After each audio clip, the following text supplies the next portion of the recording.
ليه ولادنا مش بيسمعوا الكلام؟ طبعا معضلة كبيرة جدا، بنحاول ان احنا نجاوب على نفسنا فيها، وبنحاول ان احنا نتعلم ازاي اصلا نخليهم يسمعوا الكلام من غير ما نقعد نناهد معاهم، ومن غير ما نقعد يعني نزعق ونتخانق والكلام الكتير اللي بيحصل في كل بيت تقريبا دلوقتي. ملامح من شخصية المربي الناجح كان أول فصل في كتاب عابدة العظم اللي جدها طبعا علي الططاوي كانت بتتكلم على قد ايه ان هو جمع بين نقطتين مهمين قوي من شخصية المربي الناجح. اول حاجة وهي تقبل النقد. تقبل النقد مش معناه ان انا دي حاجة تعبني، بل بالعكس كان بيعمل حاجة عشان يوريهم ويعلمهم يعني ايه اتقبل النقد بالقدوة، يعني بنفسه. ان هو كان بيحاول يجمعهم في قعدة بين احفاده ويقول لهم يلا بقى قولوا لي ايه العيوب بتاعتي.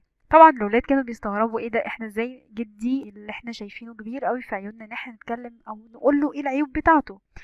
كان بيبتدي ان هو يقعدهم القعده دي ويلا، وبياخدها بصدر رحب كده ويضحك معاهم، يلا قولوا لي عيوبي، لان انا لو انتوا مش قلتلوش عيوب يعني ايه العيوب بتاعتي انا مش هقدر اشوفها، ولو انا شفتها هبتدي ان انا اصلحها واوعدكم ان انا هصلحها.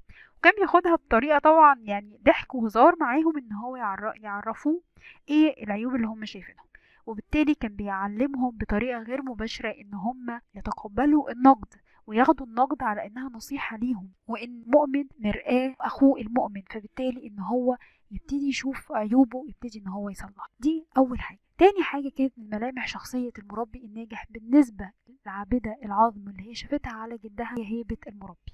هيبة المربي مش معناها خالص كانت القسوة، لكن هيبة المربي اللي احنا اصلا بنقراها في كتب التربية كلها الاجنبية، ان احنا نجمع ما بين اللطف والحزم، يبقى في ميزان ما بيننا، وما بين اللطف وما بين الحزم، ما يبقاش في كفة أكبر من كفة أو كفة واحدة أكتر من حجمها عن كفة تانية. هيبة المربي كانت بتتكلم عنها إن قد إيه كان بيفهموا جدهم من النظرة، لو في أي حاجة موقف سلبي أو موقف خطأ ابتدوا يعملوه، وفي نفس الوقت ابتدوا إن هم كمان يحترموا جدهم من خلال الحب واحترام ليه. ومن أكتر الحاجات اللي بتوقع هيبة المربي الصراخ الدايم، هو اللي بيفقد المربي هيبته قدام أولاده، وفي نفس الوقت الانفعال والعصبية ده بيقلل أصلا من احترامه قدامهم، وكمان بيقلل من مكانته عند. فجمع علي طنطاوي بين نقطتين مهمين قوي، وهي كانت هيبة المربي وفي نفس الوقت تقبل النقد والتواضع في النقد، عشان يعلمهم ان دي مش حاجة عيب، وان هم يبتدوا يعرفوا عيوبهم من اللي قدامهم.